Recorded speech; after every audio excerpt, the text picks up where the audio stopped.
and maybe somebody fall out, we'll gain a position. Davey Ellison out there running for points and experience. Main straightaway.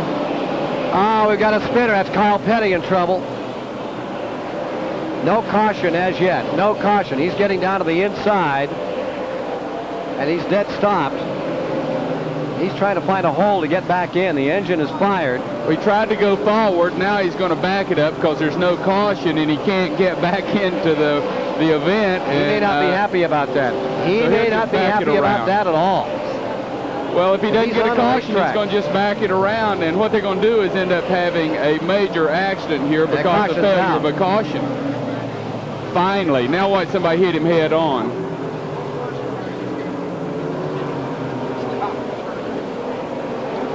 And he stopped out there. He's trying to find a hole. He was trying to find some way to get back in it.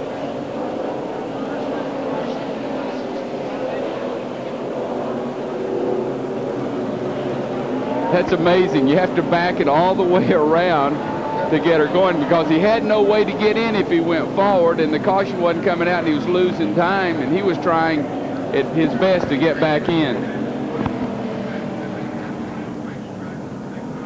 Here it is, out of turn 2. Comes to a halt.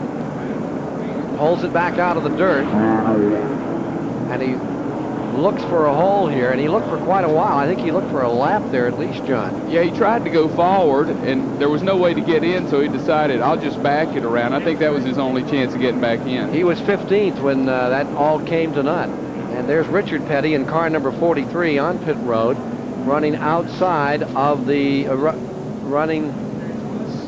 was in 6th and now is running outside the top 10 with this pit stop. Bob Barsha takes a look at how big business has changed the look of this sport.